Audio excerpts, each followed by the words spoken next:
अगर कोई आदमी फीस नहीं दे सके तो याद रखिए वो आपके लिए फीस है और किसी परिवार के लिए पूरा जीवन है। तो हो सकता है कि आपकी टाइमली एडवाइस से, आपके टाइमली कंसल्टेंसी से वो परिवार बच जाए, वो आदमी नहीं, वो परिवार बच जाए। और ये मौका केवल एक डॉक्टर के पास होता है, मेरे पास भी नहीं। हम एक दिन खुद इंग्लैंड अमेरिका बन जाएंगे, चिंता मत करिए। बनाइए ना अपने देश को इंग्लैंड अमेरिका। हम क्यों वहां जाके परफेक्शन ढूंढ रहे हैं? अपने देश को परफेक्ट बनाओ ना यार। हमारे देश को परफेक्ट बनाने में आप सबका रोल चाहिए। हम इतनी अच्छी क्रीम कह रहे हैं, लेकिन ये हमारी क्रीम यहीं पे घी पैदा करे, दूसरी जगह ना करे। बहुत सारे बेचारे जो गरीब परिवार होते हैं वो डॉक्टर साहब की हाँ ना पे डिपेंड करते हैं। आप सबने फेस करी है अपनी लाइफ में वो सिचुएशन के नहीं करी है? बोलिए भैया, करी है कि नहीं करी है? जब एक डॉक्टर के हाँ ना कहने पे हमारी सांसें अटकी हुई थी कि नहीं अटकी हुई थी? डॉक्टर साहब जवाब ना दे दें। इस पीढ़ी में मैं आजकल ये बात नोट करता हूं कि इनके अंदर एटीट्यूड ज्यादा आ गया है और ग्रेटिट्यूड कम रह गया है। अब मैं ये बात हिंदी में बोल देता हूं। एटीट्यूड का मतलब है कि थोड़ी सी सफलता मिलते ही थोड़ा घमंड आ जाना, और ग्रेटिट्यूड होता है हमेशा धन्यवाद करना उस इंसान का जिसने आपके लिए संघर्ष किया। तो ग्रेटिट्यूड आना चाहिए, उस दादा दादी के लिए ग्रेटिट्यूड आना चाहिए, उस मम्मी पापा भाई बहन के लिए ग्रेटिट्यूड आना चाहिए जिसने शायद खुद का कॉम्प्रोमाइज किया कि तुम आगे बढ़ जाओ।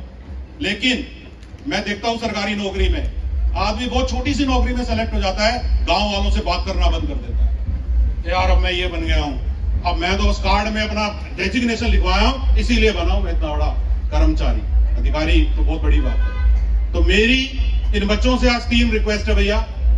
नंबर 1, ग्रेटिट्यूड मत छोड़ना।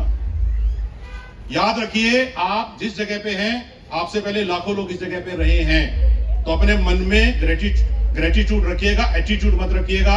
बहुत सारे लोग सफल हुए हैं दुनिया में, बहुत सारे हमारी भी बिरादरी में ऑफिसर हुए हैं। अगर उन्होंने लोगों के लिए काम नहीं किया, अगर उन्होंने अपने परिवार वालों के लिए काम नहीं किया, बाद में कोई नहीं पूछता। बहुत ज्यादा दिन फिर दिक्कत आती है कि यार जब आप कुछ थे तो हमें नहीं पूछते थे। तो मैं आपसे 3 रिक्वेस्ट क्या करूंगा। नंबर 1, एक तो अपने इन माँ बाप या परिवार वालों को भूलना मत जिन्होंने आपके लिए सारा संघर्ष किया है, क्योंकि सबसे पहले यही बुलावे में आएंगे। नंबर 2, अपने गांव और कस्बे को मत भूलना। याद रखिए आज भी नरवाना के लोग ये कहते हैं हमारा एक लड़का राजस्थान में आईएएस है। मैं आईएएस मेरे घर के लिए नहीं बना, मेरे पूरे कस्बे के लिए बना। ये हमें भूलना नहीं चाहिए। आज भी कोई आदमी जयपुर में आता है और उसे कोई दिक्कत आती है, वो फोन करके ये कहता है सर मैं नरवाना का हूं, मुझे ये दिक्कत आ गई। मैं कहता हूं नरवाना का है तो मेरा भाई है, तू बता मैं तेरे लिए क्या कर सकता हूं। तो ये भूलना मत, मैं आपको फिर से कह रहा हूं। और तीसरा, हो सके तो डॉक्टर बनने के बाद या सुपर स्पेशलिस्ट बनने के बाद, डीएम या एमडी करने के बाद यार इस देश की सेवा करना। हो सके तो बाहर मत जाना, इस देश को तुम्हारी ज्यादा जरूरत है। वैसे तो तुम तो हो सके तो यहां के गरीबों की सेवा करना, जो यहां दावा हो रहा है वो वहां से पूरा करना कि मैं राजस्थान या हिंदुस्तान कहीं भी, लेकिन सेवा करूंगा तो मेरे देश की करूंगा, क्योंकि मैंने जो ये मुकाम पाया है इसको पाने में मेरे देश ने मेरी मदद की है। और फिर हम एक दिन खुद इंग्लैंड अमेरिका बन जाएंगे, चिंता मत करिए। बनाइए ना अपने देश को इंग्लैंड अमेरिका।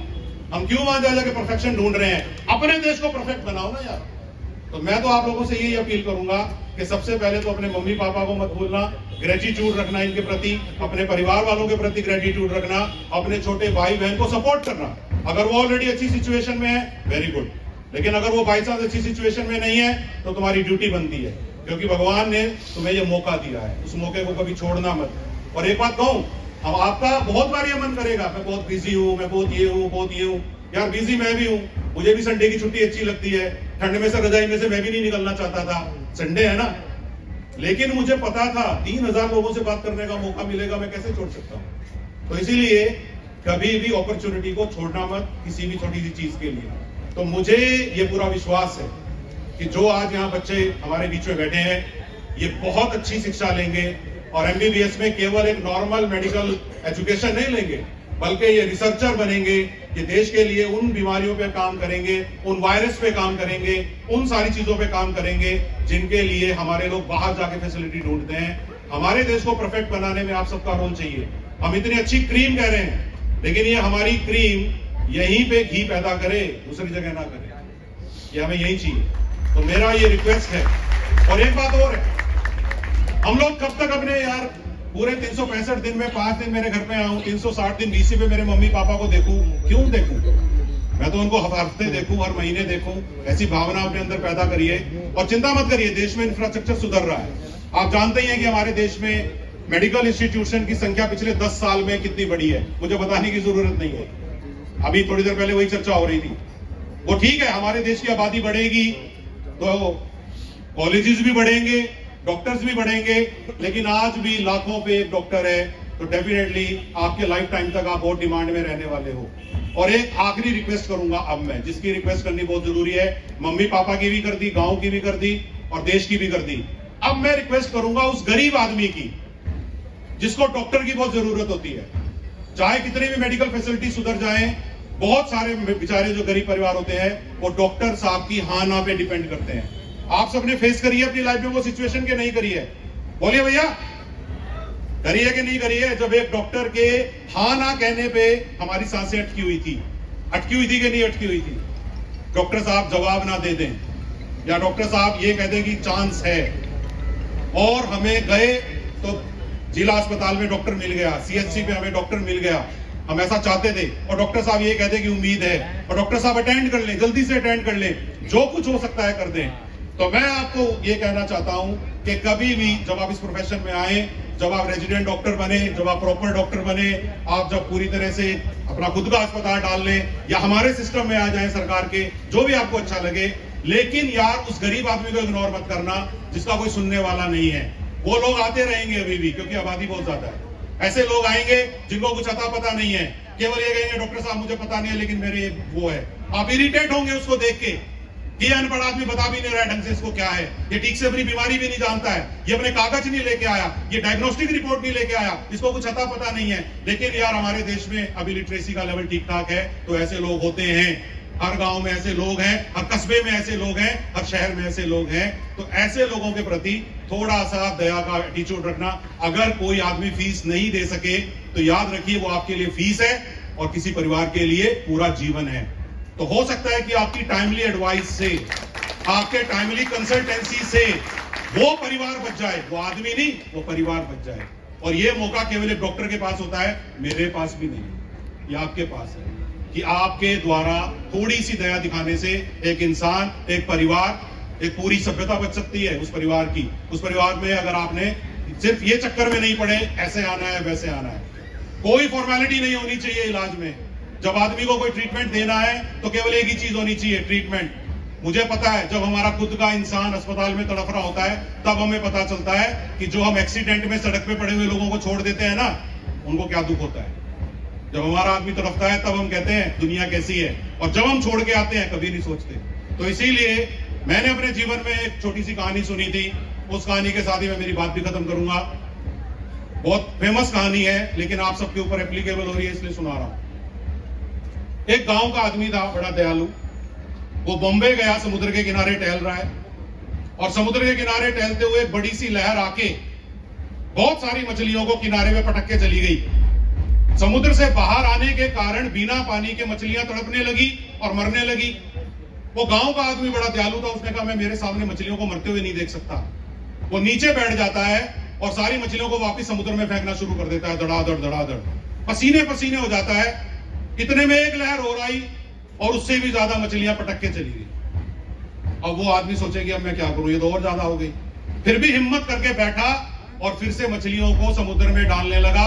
इतने में एक दुनियादार आदमी आता है, समझदार आदमी आता है जिसे अपन कहते हैं, और आगे उसको कहता है ओ पागल, ये तू यहाँ क्या कर रहा है, ये फालतू का काम है, ये तो यहाँ हर रोज होगा, हर समय होगा, कोई फर्क नहीं पड़ता। वो जो नीचे बैठा हुआ गांव का आदमी ये बात सुन रहा था कि कोई फर्क नहीं पड़ता, वो खड़ा हो गया ये बात सुन के, कोई फर्क नहीं पड़ता वाली, और वो उठा। और जिस समय वो उठा तो क्योंकि वो मछलियां फेंक रहा था, उसके हाथ में एक मछली थी, और उसने जो ये लाइन बोली है ना, ध्यान से सुनना, ये इस कहानी की पंच लाइन है। जब उसने ये कहा कि कोई फर्क नहीं पड़ता, वो गांव का आदमी उठता है और उसके हाथ में उस समय एक मछली होती है। वो उस एक मछली को समुद्र में फेंक के कहता है इसको तो फर्क पड़ता है, इसको तो फर्क पड़ता है। तो भगवान जाने कब आपके हाथ में कोई एक ऐसी मछली हो जिसको आपकी दया की जरूरत हो। तो उस समय ये मत देखना यार कि ये कौन से धर्म की है, ये कौन सी जाति की है, ये कितने पैसे वाली है, ये कौन से गांव कस्बे की है। मत देखना, केवल मछली की मदद करना। और यहां मछली का मतलब आप समझ लें।